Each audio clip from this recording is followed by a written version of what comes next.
Au nom du Père et du Fils et du Saint-Esprit, ainsi soit-il. Bon, on ne voit pas très bien.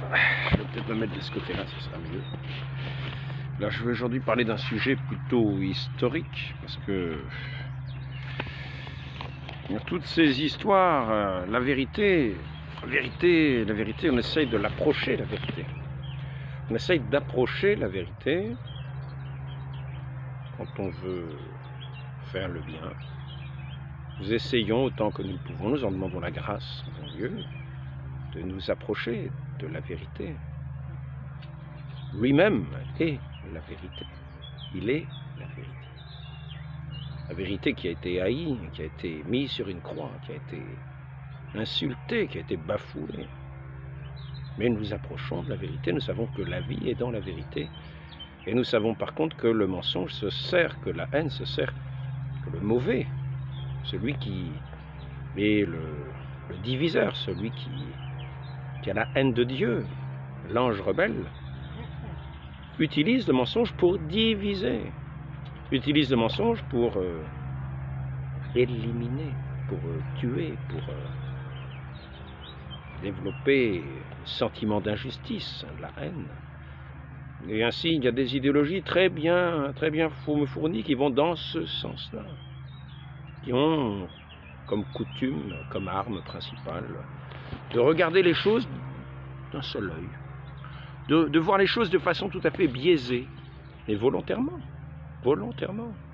Ils cachent certains aspects, ils en développent d'autres. Quelquefois on cache certains aspects pour ne pas être accusé, on peut le comprendre, mais quelquefois certains cachent certains aspects pour développer, pour manipuler, et pour faire naître la haine dans le cœur de certains vis-à-vis d'autres, pour servir leurs intérêts, pour servir leur révolution.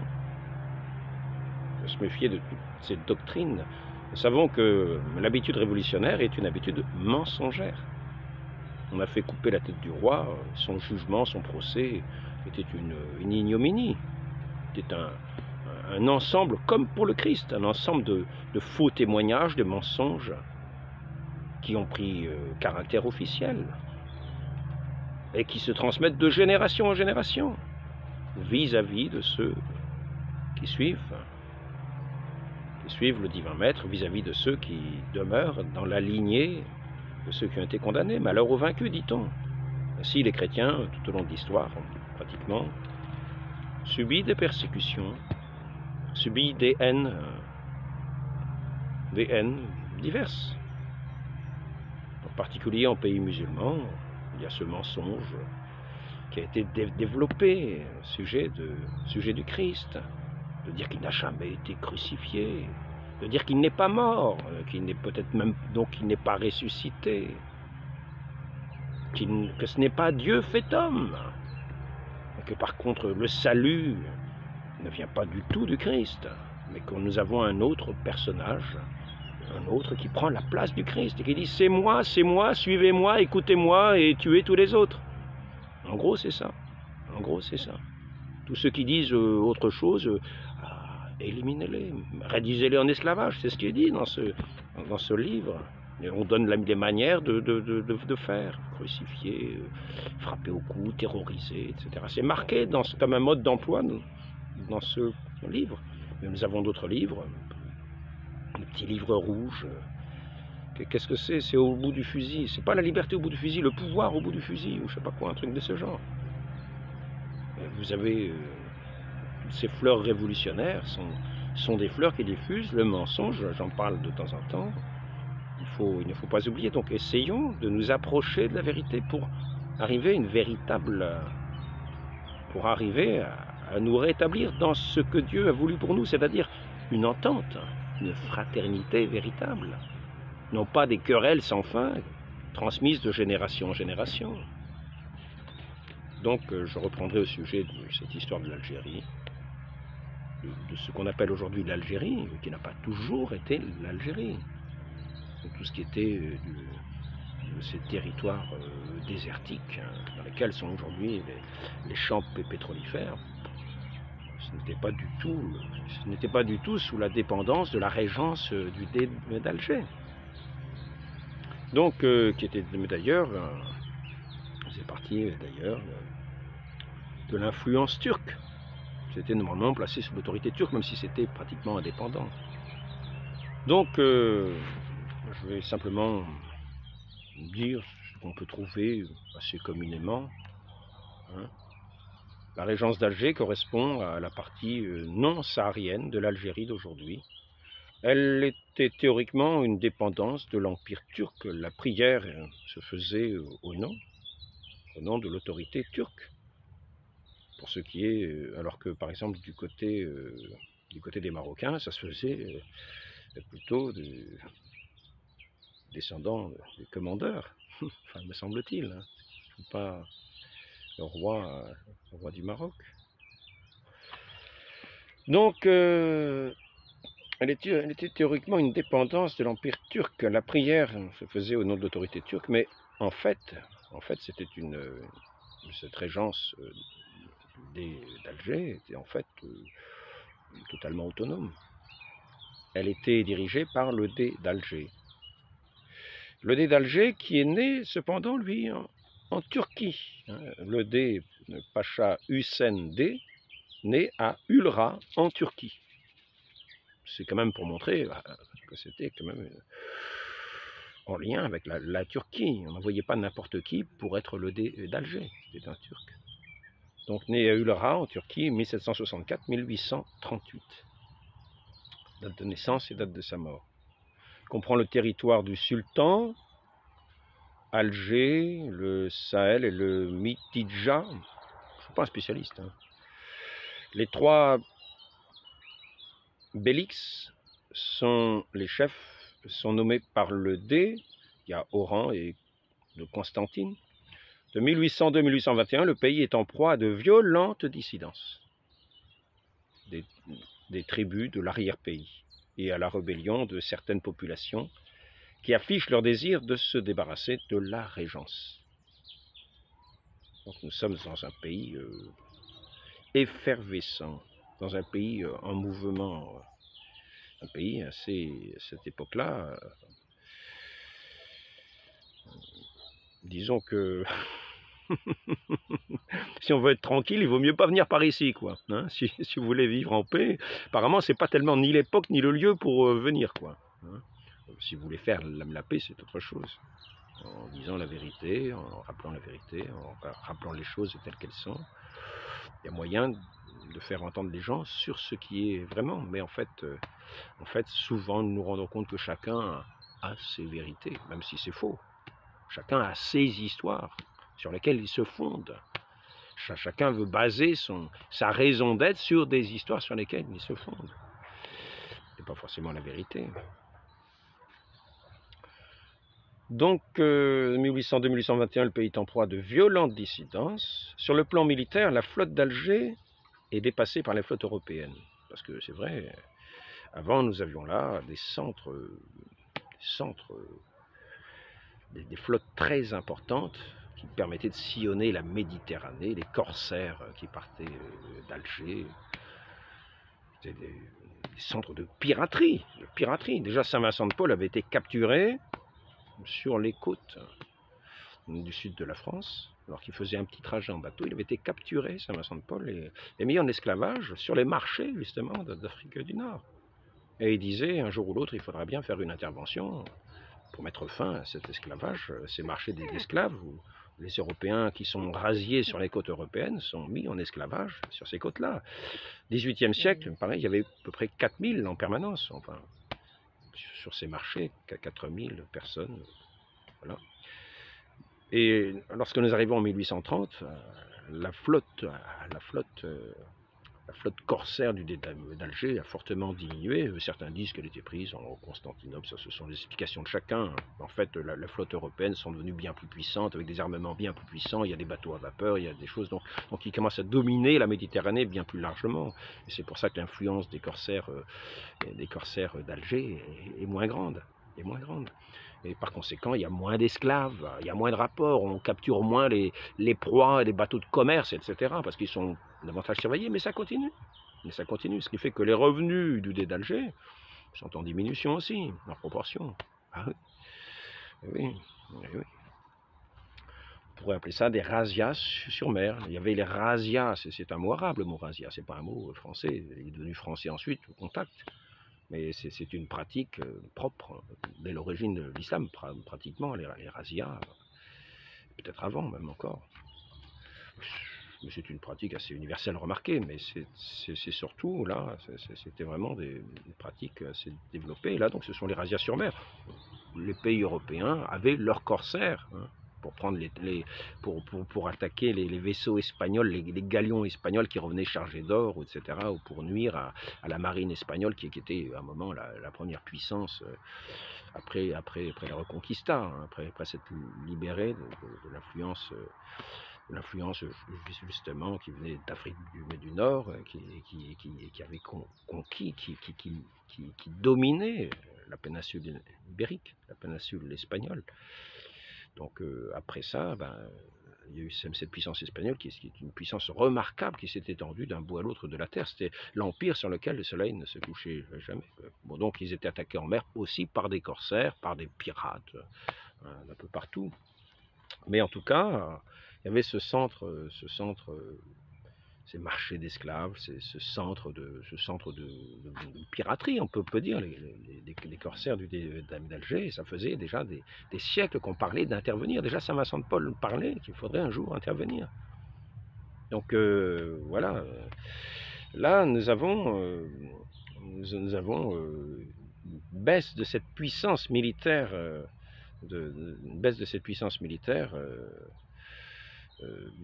d'Alger, de cette puissance peut-être turque aussi, qui correspond peut-être à la baisse de la puissance turque, hein, qui commence à être moins forte qu'avant, hein, dans son extension maximum dans les années 1500, près de conquérir tout ce qui est de la Méditerranée, et Rome même.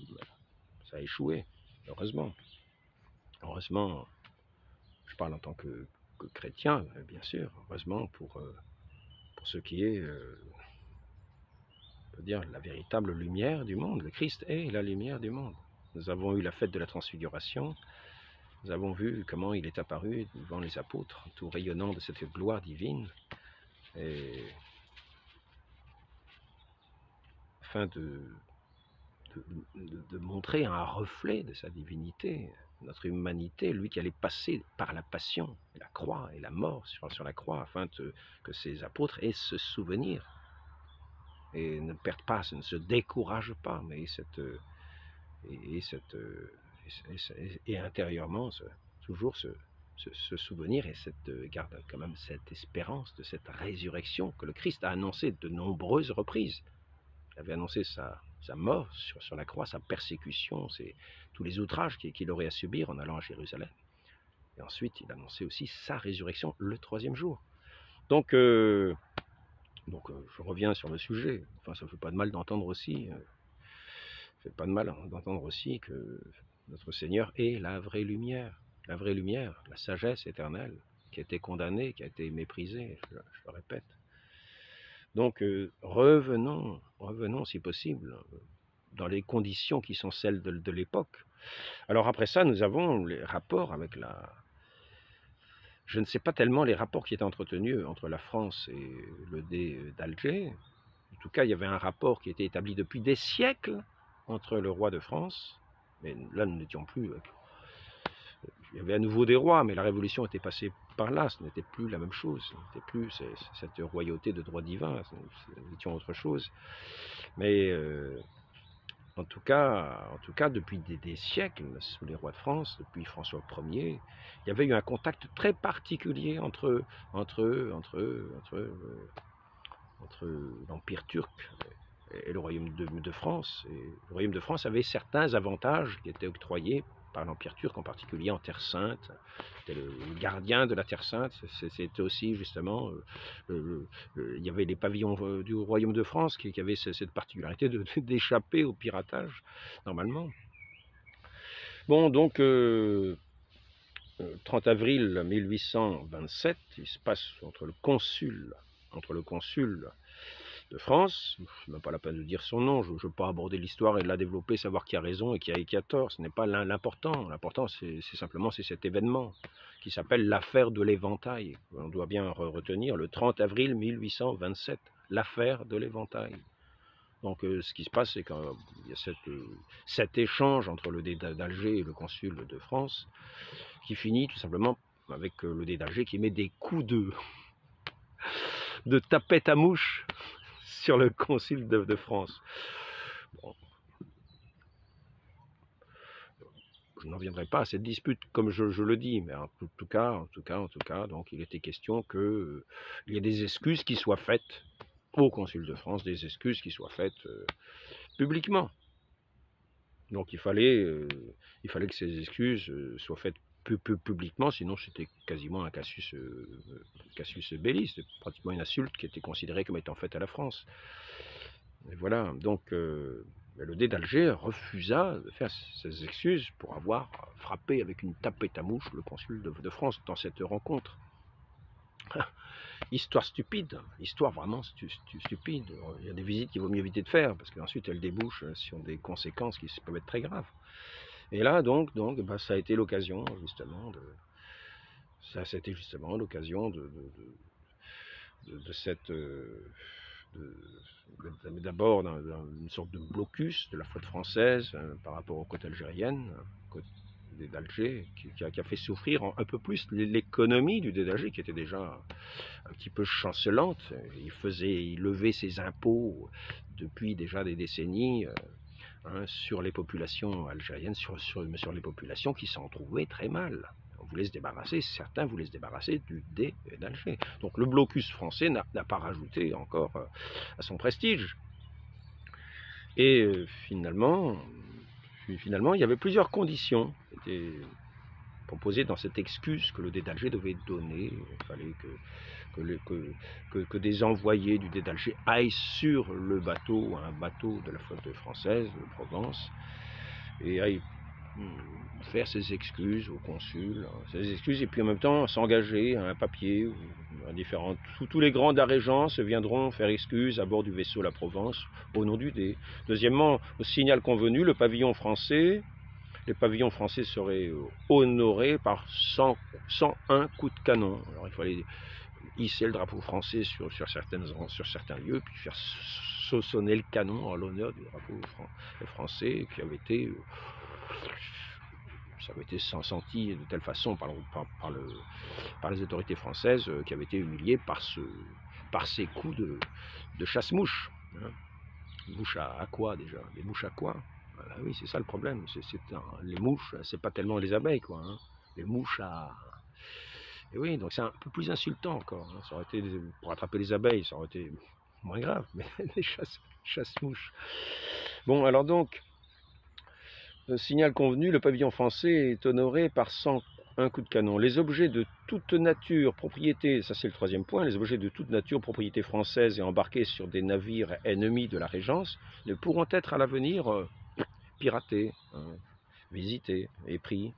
Les bâtiments portant pavillon français ne pourront pas être visités par les corsaires du dé d'Alger. Bon, vous voyez, donc on continue dans cette mouvance, dans cette sorte d'alliance traditionnelle avec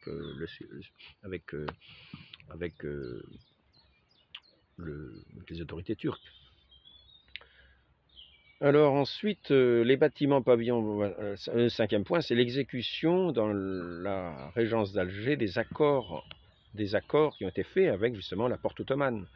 Et un autre point, c'est les sujets et navires de Toscane, de Lucques, de Plombino, du Saint-Siège seront traités comme ceux du roi de France. Voilà.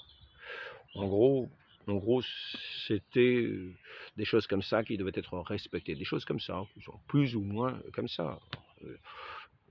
Un autre parti dira ah oui, c'était tout à fait autre chose, il y avait des choses en plus. Bon ben très bien, d'accord. En tout cas, c'est un refus, d'un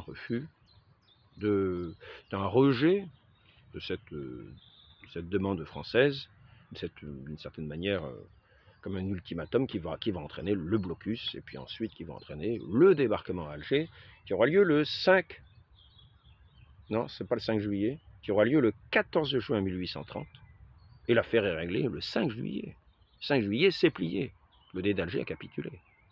Le 14 juin 1830, débarquement des troupes françaises. Et le 5 juillet, c'est-à-dire une quinzaine de jours après, pratiquement une vingtaine de jours après, ben c'est terminé. Donc le Dey d'Alger signe sa soumission, voilà. Et puis après ça, ce n'est pas terminé pour autant, parce qu'à partir de 1832, nous allons, 1832 à 1847, nous allons avoir la révolte de l'émir Abdelkader, qui va appeler, semble-t-il, un djihad contre tous ces impies français qui ont débarqué. Voilà. Mais alors c'est ici qu'il faut remettre les choses en place. Parce que nous avons des gens qui nous parlent des atrocités que les Français ont fait. Apparemment, ils en ont fait, effectivement. Des choses que je ne connaissais pas moi-même, mais que j'ai appris à regarder. Il suffit de regarder, il y a certaines revues, par exemple Percé, la revue Percé, P-E-R-S-E-E. La revue Percé, vous regardez les différents sujets sur toutes sortes de choses. Ce sont des revues très pertinentes, très documentées. Ça vaut vraiment la peine d'étudier dans ces revues-là. Voilà. Donc ici, par exemple, nous avons le témoignage d'un docteur français qui dit ce que les Français ont trouvé en débarquant comme attitude par rapport à ça. Pas en débarquant, peut-être c'était contre la révolte de l'émir Abdelkader, peut-être c'est à cette occasion-là, je ne sais pas en quelle année il l'écrit, ce docteur, je ne pense pas que ce soit en un mois qu'on ait vu des atrocités qui étaient faites, mais ici c'est donc ce docteur qui témoigne de cette manière,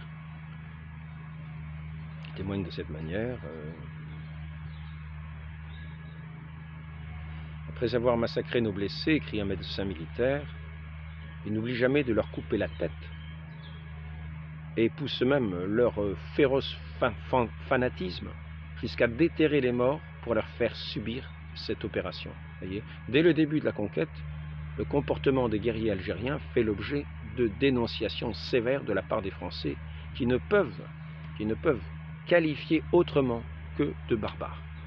Donc ça, c'est marqué dès le début de la conquête. Donc ça met déjà dans l'ambiance. Il y avait déjà une sorte de violence en Algérie. Nous avons, enfin, dans cet ensemble du territoire de la régence d'Alger et en dehors, peut-être aussi.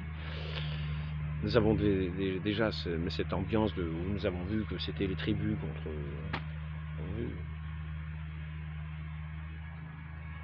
De 1802-1821, le pays est en proie de violentes dissidences des tribus de l'arrière-pays, de la rébellion de certaines populations, etc., qui affichent leur désir de se débarrasser de la régence. Donc, voilà. Mais il y avait donc une certaine violence qui est aussi avec des manières de faire qui sont demandées dans le Coran, comme quand même frapper les au cou, machin bidule, terroriser, etc., etc. C'est quand même mis dans le Coran. Donc il y a toute une tradition millénaire. Coran, environ de 500, 600. Et puis après ça vous avez des siècles de l'application qui vient habiter les esprits, avec les vilains impies qu'il faut traiter durement, qu'il faut vraiment massacrer impitoyablement pour terroriser les autres populations afin qu'ils se convertissent à cette religion. Donc, aussi par la terreur, par le mensonge, parce que quand on est en position d'infériorité, on dit paix, puis après ça, quand on est en position de supériorité, c'est pas de paix quand on est en majorité. En gros, c'est une phrase du Coran aussi, pas de paix quand on est le plus fort. Donc, dès le début de la conquête, les comportements des guerriers algériens. Donc, il faut quand même ne pas oublier ça avant d'incriminer trop les Français, parce qu'ils débarquent là-dedans. Vous avez vu l'attitude. Après avoir massacré nos blessés, écrit un médecin militaire, ils n'oublient jamais de leur couper la tête et poussent même leur féroce fanatisme jusqu'à déterrer les morts pour leur faire subir cette opération. Quand ils ont le temps, ils coupent les poignets de leurs ennemis et les enlèvent et leur enlèvent les organes génitaux pour retourner dans leur tribu triomphant et chargés de ces dépouilles sanglantes. comme trophée, quoi. Montrer, regardez ce que j'ai fait, c'est pas beau ça, regardez ça, c'est pas beau. C'est atroce, c'est atroce, c'est atroce. Bon, ben, après ça, c'est sûr que,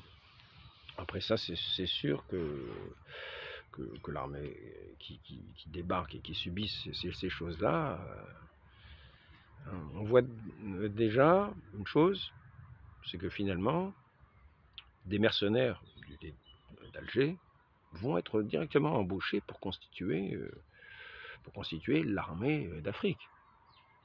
C'est-à-dire, parmi les premières troupes des locaux, de ceux qui étaient avant sur ce territoire-là, des Algériens, on peut dire, eh bien, qui étaient embauchés avant par le d'Alger, on va voir les premiers zouaves, les zouaves, qui seront des combattants d'une qualité, pas d'une qualité, il ne peut être en face, hein. Donc, qui étaient des combattants extraordinaires, mais qui étaient aussi d'une cruauté réputée, qui avait un petit peu ces méthodes peut-être aussi que les Français ont trouvées en débarquant. Donc, quand on dit l'armée française, il faut bien compter que les Zouaves font partie de cette armée française. Moi, je ne sais pas qui a fait toutes ces exactions, mais en tout cas, quand Abdelkader s'est retrouvé face à ces armées de Zouaves, de Spahis, etc., qui sont entrées dans l'armée française, eh bien, qui utilisaient un petit peu les mêmes méthodes de guérilla, enfin, parce que quand même la résistance d'Abdelkader, c'était de la guérilla, c'est-à-dire qu'on attaquait là où personne n'attendait rien, puis on massacrait. Il faut quand même bien se mettre dans un contexte. Les Français ne sont pas arrivés en débarquant et en se disant on va raser tous les villages, on va mettre le feu, on va enfumer les gens. Ils ne sont pas arrivés en débarquant comme ça. Mais quand ils ont vu la manière de combattre des autres, il a bien fallu... oui. Petit rappel encore, c'est que c'est finalement le Dey d'Alger qui déclare la guerre. Ça, je l'ai vu, j'ai été étonné. Quand les pourparlers ont fini, qu'il y a eu le blocus français sur les ports d'Afrique du Nord, c'est finalement le Dey d'Alger finit par déclarer la guerre à la France le 16 juin 1827. Ah oui. Donc à ce moment-là, après ça va être 3 ans de blocus, il me semble, 2 ou 3 ans de blocus, puis après ça, le débarquement des troupes françaises qui vont arriver, moins de 40 000, je crois que c'est 37 000 qui vont commencer à débarquer, puis après ça, quand il y aura Abdelkader, après ça, on va changer de méthode, on va prendre les méthodes que les Français ont connues face à la guérilla en Espagne, quelques décennies avant. N'oublions pas que le général Bugeaud était Austerlitz. Général Bugeaud était dans la guerre d'Espagne. Général Bugeaud a appris ce que c'était la guérilla espagnole. Et il retrouve la même chose en face, quand il arrive en Algérie. Et donc ce général Bugeaud, il va prendre des méthodes qu'il avait déjà développées dans la guerre d'Espagne, face à ceux qu'il va avoir en face. Et là, ce sont des méthodes terribles. Terribles. Effectivement. Effectivement. Donc ce n'est pas à renier. Ce n'est pas à nier. Donc, mais ce qui est à souligner, c'est que nous ne sommes pas en temps de paix. Il y en a qui disent c'est Oradour-sur-Glane, Oradour-sur-Glane. Vous avez une troupe allemande qui passe dans un village, qui n'a rien fait à personne, qui n'a pas dit qu'ils étaient particulièrement contre les Allemands, non, rien, il n'y a rien de particulier. Ils mettent la population, les femmes d'un côté, les hommes de l'autre, ils mettent le parti dans l'église, les autres sont fusillés ailleurs, et puis une partie de la population mise dans l'église, entièrement, on met le feu, on ferme, etc. Il y a juste eu un rescapé qui a réussi à s'échapper. Donc ça n'a pas grand-chose à voir. Il ne s'agit pas de passer dans des villages et de mettre systématiquement le feu partout. Ça n'a rien à voir avec les colonnes infernales. Mais par contre, là où il y avait de la résistance, eh ben, les Français ont été impitoyables. Et ça c'est un fait.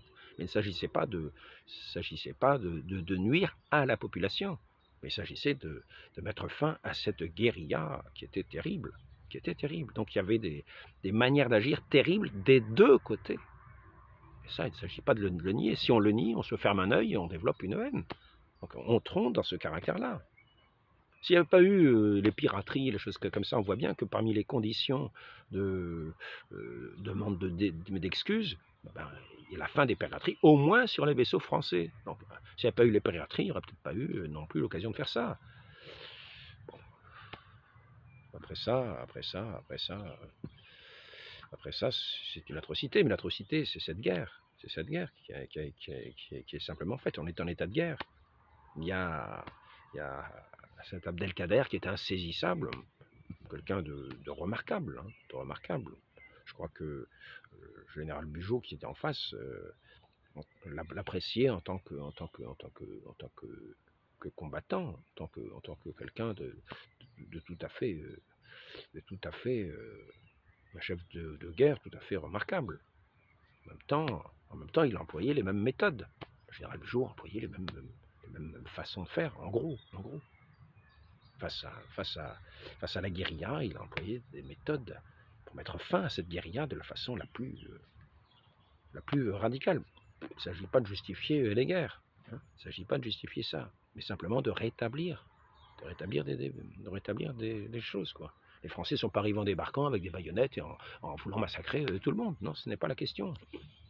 S'ils étaient arrivés comme dans différents pays, même du temps de Napoléon, en Allemagne, ils passaient tranquillement, il y avait quelquefois... Et d'ailleurs, ce qui est remarquable, c'est qu'une bonne partie de la population algérienne est entrée dans l'armée française. Et qu'il y avait bien plus d'Algériens dans l'armée française à différentes époques que parmi ceux qui s'opposaient. Et que la population, une grande partie de la population algérienne n'était pas hostile de cette manière-là, non. Mais ça dépend. Alors après ça, quand il y avait des résistances, et des résistances qui étaient des lieux qui servaient de base à cette guérilla, eh ben, il y avait des moyens terribles qui étaient employés. Alors il ne faut pas oublier aussi que à l'intérieur de l'armée française elle-même, nous sommes dans une époque très dure. Hein. J'ai quand même, je sais pas, je crois que j'ai dû oublier de mettre la façon dont ont été traités ceux qui agissaient contre le règlement dans l'armée française. Bon, il faut voir aussi que les troupes, quelquefois, crevaient de faim. Ils avaient des produits qui étaient complètement avariés. Ils étaient dans des conditions souvent très difficiles. Et il faut savoir que ceux qui manquaient au règlement étaient traités avec une dureté qu'on a peine à imaginer. Nous étions dans une autre époque. Il y avait des sortes de fausses qui étaient faites. Et ceux qui étaient punis pour avoir agi de certaines manières étaient balancés dans ces fosses qui étaient comme quand il pleuvait ou à certains moments en hiver. Il n'y a même pas de quoi se coucher là-dedans. Ils étaient amassés, ces pauvres gens étaient amassés dans ces fosses, traités avec une dureté inimaginable. Ils avaient tout juste de quoi manger. C'est là qu'ils faisaient leurs excréments, c'est là qu'ils... Leur nourriture consistait vraiment au strict minimum. Ils étaient... quand il faisait chaud, quand il y avait les chaleurs dans ces lieux-là, les gens étaient à poil. Ils étaient à poil, les uns sur les autres. C'était une horreur. On a du mal à imaginer ça. Donc il faut bien penser à la dureté de certaines conditions à l'époque. On était plus dur, à la limite, aujourd'hui. On n'imaginerait pas les conditions de vie dans lesquelles les gens vivaient, étaient habitués à une certaine dureté. C'est d'une certaine manière bien ramolli dans la manière de vivre citadine, etc. Il y a ceux qui ont des travaux difficiles, puis il y a ceux qui sont dans des bureaux, qui travaillent aussi, mais chacun fait. Mais on n'est plus dans des conditions où tout le monde était dans des travaux plus ou moins pénibles, enfin une bonne partie. Les villes ont été en général c'est un petit peu plus doux, quoi, hein, un peu plus doux. On va plutôt vers les villes pour avoir un petit peu de douceur de vivre. Même si ce n'est pas le cas de tout le monde. Le travail est en général une peine. En général, le pain est la sueur de son front.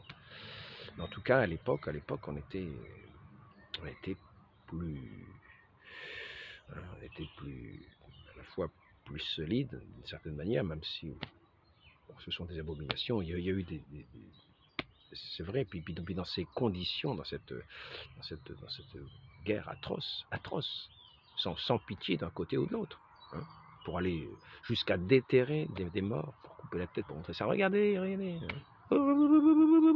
regardez ça, ça n'a rien de glorieux, c'est abominable, abominable. Et tout ça, c'est par des histoires qu'on se raconte pour se faire la guerre les uns aux autres.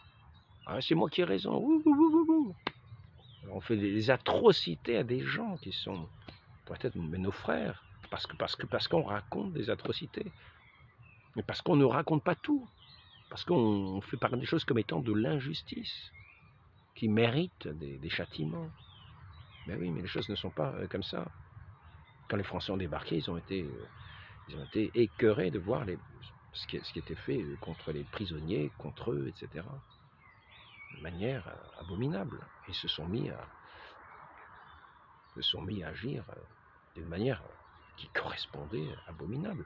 Mais si vous racontez que cette manière en disant oui, les Français ont débarqué, ils ont été abominables, etc., ils brûlaient les villages, ils pillaient, ils tuaient tous les gens dans les villages, il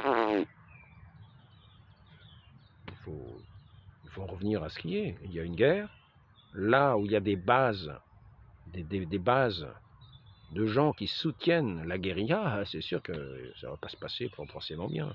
Mais c'est une guerre atroce. Oui, oui.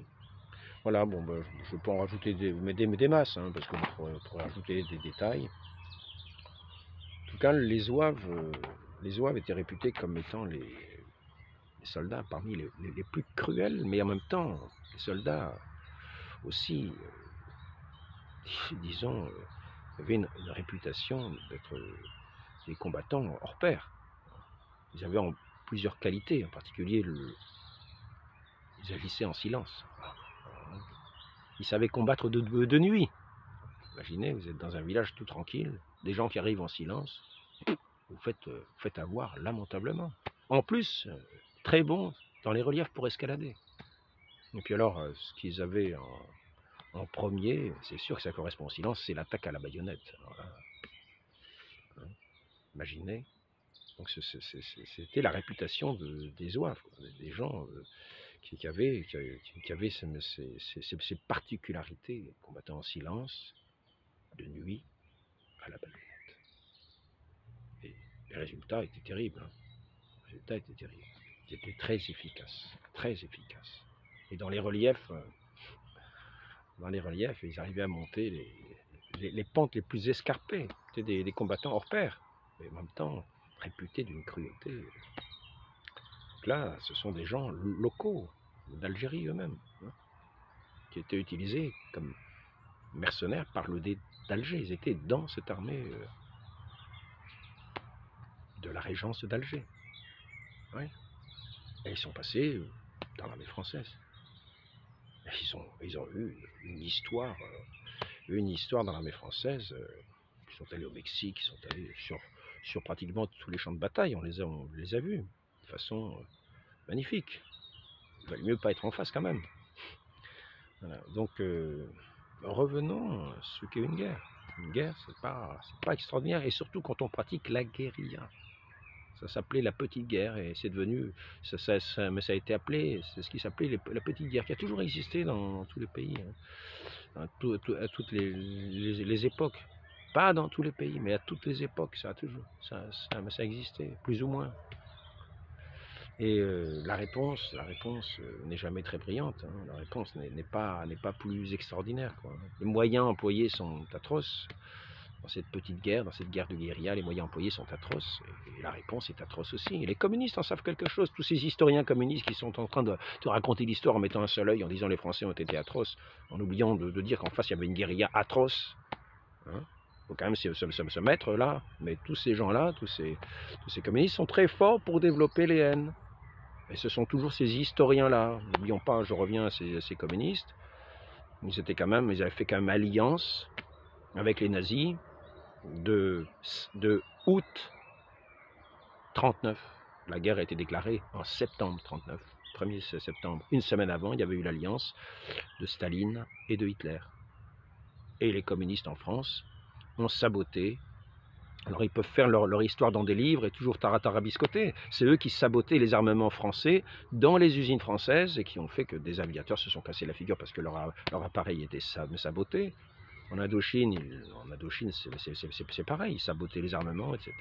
Et en Algérie, ils étaient du côté, bien sûr, des terroristes.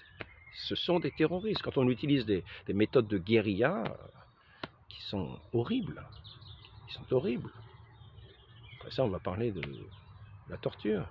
Mais les gens étaient déchiquetés par les bombes. Des gens qui étaient blessés à vie, qui étaient déchiquetés à vie, qui étaient morts tout simplement. Dans des cafés, j'étais en train de boire un café, puis d'un seul coup, tac. Et oui, il fallait bien savoir où allaient être posées ces bombes. C'est ces horreurs, mais ça c'est pour ces enseignants de cette histoire d'un seul œil, on ne parle que de la torture. La torture qui était quand même, qui n'est pas une partie de plaisir quand elle est pratiquée. Moi je ne juge rien du tout, chacun a sa responsabilité. Mais il faut voir l'histoire de la manière qu'il faut, en regardant avec les deux yeux, tant qu'on les a.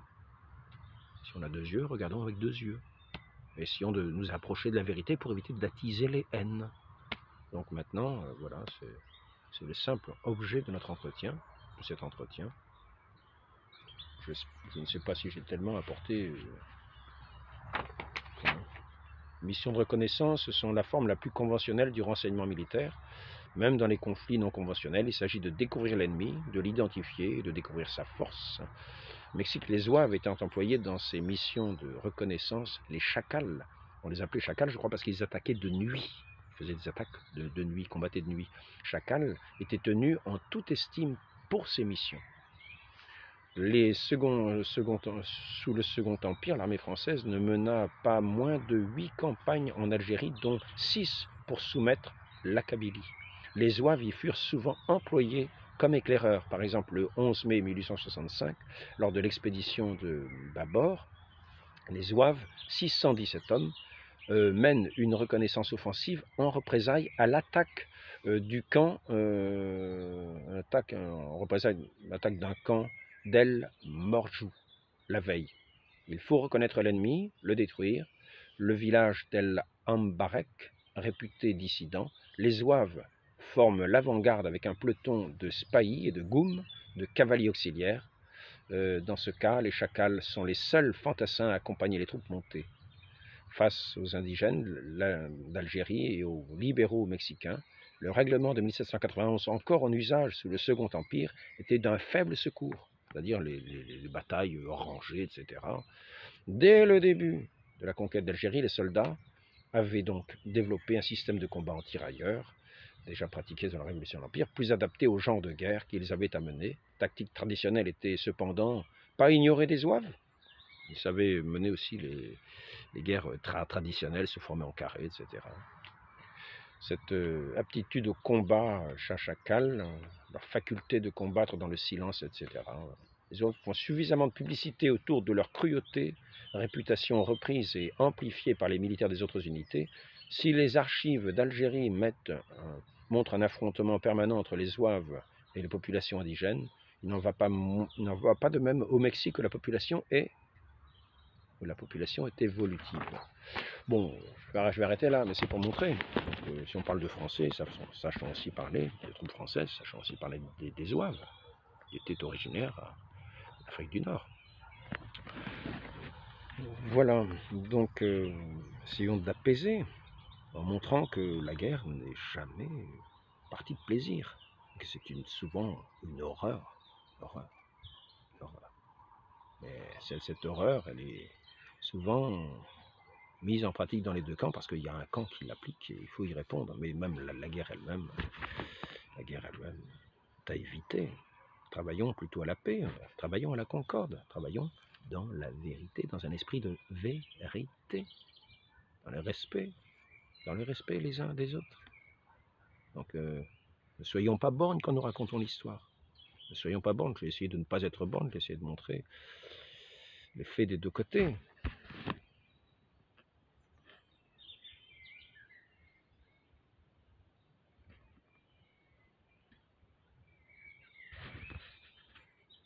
voyez, par exemple, l'exemple de savoir-faire de ces zouaves dans les combats, ils savaient se former en carré aussi. Hein. Les zouaves formés en carré plein résistent pendant 14 heures aux troupes légèrement supérieures de Sili Lala. En dehors de ce genre de circonstances où ils montrent leur savoir-faire dans les tactiques traditionnelles, c'est une guerre bien différente de la guerre européenne que les zouaves doivent mener. Il ne s'agit pas que des zouaves, hein. Donc, on a vu des atrocités qui ont vraiment été faites. L'atrocité appelle l'atrocité, donc évitons les atrocités, évitons les mensonges, évitons de créer des querelles inutiles, ayons un bon commerce, et ayons de bons échanges. Dommage que le dé d'Alger n'est pas... Bon, c'est une drôle d'idée d'avoir demandé une excuse, mais il y avait un sens de l'honneur peut-être avant que nous n'avons plus aujourd'hui. Le dé d'Alger, pour éviter une guerre, aurait pu faire des excuses peut-être aussi. Ça le regarde chacun sa responsabilité, donc c'est pas à nous de juger. Voilà. Il y a un bon Dieu, notre bon Dieu, c'est lui qui jugera toutes choses. Lui, il connaît la vérité. Donc il y a des historiens qui sont très forts pour mettre des milliers de pages comme ça, avec un œil, hein, pour faire ressortir certaines choses et taire toutes les autres. Donc n'oublions pas, Abdelkader a mené une guerre de guérilla. N'oublions pas la bravoure de certains soldats français aussi, qui quand même, la Smala, 40 000, une sorte de ville ambulante de 40 000 personnes, qui a été attaquée par quelques centaines de cavaliers qui n'ont pas attendu des renforts, qui ont foncé directement dessus et qui ont pris la Smala. C'est quand même, c'était des gens qui avaient une certaine bravoure, donc sachant reconnaître la bravoure de ces gens aussi, des deux côtés, tout en montrant, tout en ne reconnaissant pas et en n'applaudissant pas à toutes les horreurs qu'on peut voir. Voilà. Paix à tout le monde, paix à tous, paix à tous. Dans la vérité, cherchons la vérité. Marie conçue sans péché, donne-nous d'avoir toujours un cœur disposé à voir la vraie lumière, toute chose sous cette lumière véritable. Elle ne nous amène pas à tromper le prochain, mais à être dans le respect du prochain, dans le respect de notre Dieu, qui est la vérité même, la sagesse éternelle. Marchons à sa suite, sans nous vanter sans nous vanter de certaines choses qui n'existent pas, ou de certaines choses qui existent au détriment, au mépris de ceux que nous voulons mépriser. Donnons-nous d'aimer le prochain, donnons-nous de le respecter, de comprendre aussi que si nous n'avions pas agi de telle manière, il n'aurait pas agi non plus de telle autre manière. Cela est vrai. Le bien attire le bien. Le vrai bien. Parce que sinon, il y a certains biens qui attirent les rapaces. Marie, conçue sans péché, priez pour nous qui avons recours à vous, au nom du Père et du Fils et du Saint-Esprit. Amen.